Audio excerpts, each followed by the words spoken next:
शकता हे बघा भाजी एक नंबर झालेली आहे. आपोआप त्याचं तेल सुटतंय जिकडल्या बाजूनं चवकडून. ही बघा किती मस्त झालेली आहे भाजी एक नंबर. बघायला थोडीशीच होते पण छान होते.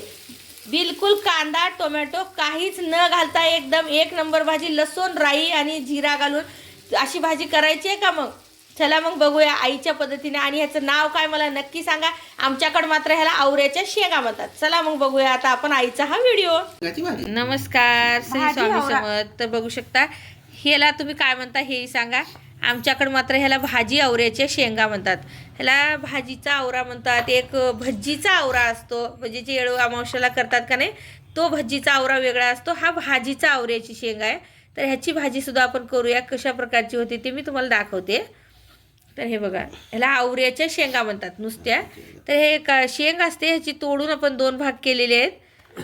हे बघा अशा प्रकारे मध्ये असे हे बघा असे असतात ह्याच्यामध्ये त्याचे सोले अशा प्रकारे असतात. तर ही भाजी आवऱ्याच्या शेंगाची भाजी आपण बघूया मग. चला शकता ही भाजी कशी तोडायची. तर आई बघा कशा प्रकारे तोडत आहे भाजी.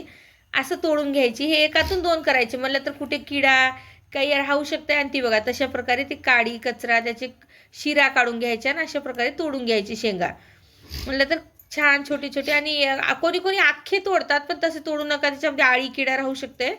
असं एकातून दोन फाक्या करून मग त्याचे छोटे छोटे तुकडे करून घ्या. आणि तुम्ही ह्या भाजीला काय म्हणता मला तेही सांगा नक्की. हे बघा जवळून दाखवते मी तुम्हाला. नमस्कार श्री स्वामी समर्थ. ही भाजी आज तुम्हाला आमच्या घरच्या पद्धतीची दाखवणार आहोत. तर बघू शकता इतकी सोपी भाजी आहे. ह्याला आमच्याकडे आवऱ्याच्या शेंगा म्हणतात. तर तुमच्याकडे काय म्हणतात मला तेही सांगा. तुम्हाला मी शेंगा तर सुरुवातीला दाखवलेली आहेत कशा प्रकारे असतात काय तोडावं लागते. शेंडा बूड तोडून घ्यायचं आणि त्याची रेष जी असते ती काढायची नाही तर कचकच लागते भाजी.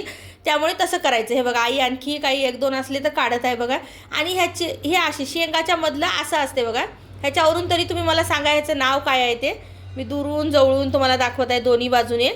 हे बघा याला आवऱ्याच्या शेंगा म्हणतात. ह्याच्यामध्ये पण आणखी एक असतो तो ढोर आवरा म्हणतात त्याला. गावाकडे म्हणजे मोठा आवरा म्हणतात. त्याची भज्जी करतात येळ अमावस्याला आणि ह्याची मात्र भाजी करतात. तर ह्याला तुमच्याकडे काय म्हणतात मला सांगा. आता आपण फोडणी करूया. तर आता तेल तापलेलं आहे. आपण जिरा आणि मोहरी दोन्ही टाकून घेऊया. छान बघा किती फोडणी मस्त बसलेली आहे. लसण टाकून घ्यायचं आणि हे बघा कोथिंबीर टाकून घेतलेली आहे. आपण आवऱ्याच्या शेंगा मस्तपैकी धुवून घेतलेले आहेत. जे आपण तोडलं होतं ना कवळे कवळे होते ते तोडून घेतलेले आहेत. आता धुवून पण घेतलेले आहे ना. काही जण म्हणतात ह्याला उकडून घ्यायचं पण तुम्हाला मी सांगते जे पाण्यात उकडून घेतात ना तुम्ही आपण फ्लावर घेतल्यासारखं त्याची चव उडून जाते आणि बिलकुल असं पानसट चवीची भाजी होते. त्यामुळे असंच तेलामध्ये खालीवरी करा म्हणलं तर भाजी तुम्ही प्रवासाला द्या कुठं द्या एकदम एक नंबर लागते याची भाजी. मीठ टाकून घ्यायचं. जरा भाजतात शेंगा छान आणि चव पण उतरते शेंगामध्ये. भाषेमध्ये याला शेंग भाजी म्हणतात पण नाव काय हे सांग नक्की सांगा. तुमच्याकडे काय नाव घेतात ते. आमच्याकडे मात्र याला आवऱ्याच्या शेंगा असं म्हणतात. छान झाकण ठेवून त्याला वाफवून घेतलेलं आहे.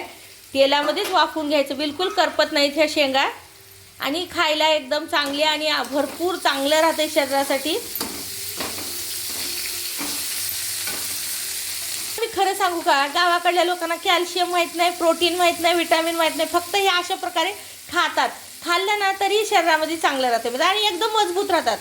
हळद पावडर टाकून घ्यायची आणि आपली लाल मिरची पावडर टाकायची. लाल मिरची पावडरमध्ये केलेली भाजी कधी एकदम तळल्यासारखी होते.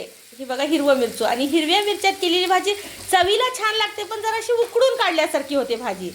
ही बघा कोथिंबीर आणखी वरून भरपूरशी टाकून घेत आहे आई.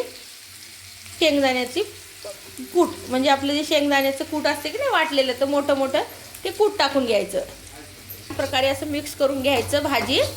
तुम्ही बघू शकता थोडीशीच होते पण डब्याला द्यायला तोंडी लावण्यासाठी खूप छान होती ही भाजी. बघू शकता किती मस्त भाजी एकदम छान होत आहे. वाफून निघालेली आहे भाजी. आता याच्यामध्ये एवढंच कपभर जे स्टीलचं कप असते ना त्याच्यावर कपभर गरम गरम पाणी टाकत आहे आई. बघू शकता तुम्ही म्हणजे भाजीची चव बिघडणार नाही त्याची. आणि बघा तुम्ही हिरवीगार भाजी जशीच्या तशी आहे. उकडून घेऊन भाजी केली ना ती अगदीच त्याचं कलर सगळं उडून जाते.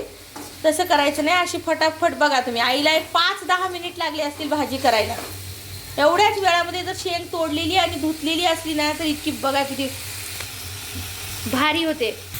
तर बघा तुम्हालाही ही भाजी आवडली का मग आवडली असली तर नक्की करा आणि तुम्ही कशा पद्धतीने करता तेही मला नक्की सांगा. आवडली असेल तर नक्की लाईक करा, शेअर करा, सबस्क्राईब करा. धन्यवाद. श्री स्वामी समर्थ.